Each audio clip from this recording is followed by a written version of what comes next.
أعوذ بالله من الشيطان الرجيم بسم الله الرحمن الرحيم اللهم عجل لوليك الفرج. હઝરત અમીરુલ મોમિનીન અલી ઇબ્ન અબી તાલિબ અલૈહિસ્સલાતુ વસ્સલામ નહજુલ બલાગાની અંદર હિકમત નંબર 80માં ઇરશાદ ફરમાવે છે કે હિકમત મોમિનનો ખોવાયેલી વસ્તુ છે, તેને હાંસિલ કરો, ભલે પછી મુનાફિક પાસેથી જ લેવું પડે. ઇમામ અલી અલૈહિસ્સલામના આ કલામ પણ હિકમત 79થી મળતા આવે છે.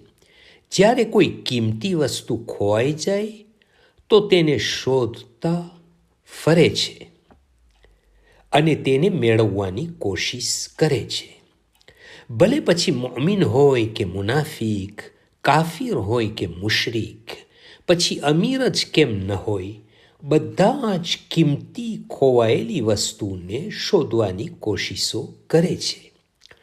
હકીકતમાં ઇલ્મ અને હિકમતના માલિક મોમિન છે, જે ખોવાઈ ગઈ છે અને બીજાઓના હાથમાં ચાલી ગઈ છે.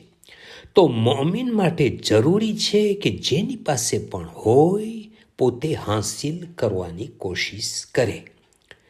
શરહ નહજુલ બલાગામાં ઇબ્ને અબીલ હદીદે લખ્યું છે કે એક વખત હજ્જાજ ખુતબો બયાન ફરમાવતો હતો અને કહેવા લાગ્યો કે અલ્લાહે આપણને આખેરત તલબ કરવાનો હુકમ આપ્યો છે અને દુનિયામાં રોજીનો અલ્લાહ બંધાયેલો છે.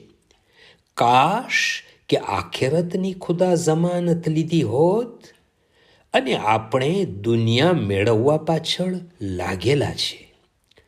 આ શબ્દો સાંભળીને હસને બસરી તરત જ કહ્યું કે આ એ જ ખોવાયેલી મોમિનની વસ્તુ છે જે મુનાફિકના દિલમાંથી નીકળી આવી છે. અલ્લાહુમ્મા સલ્લી અલા મુહમ્મદિન વ આલિ Muhammad وعجل فرجهم from Fountain of Ahlul Bayt alayhim السلام.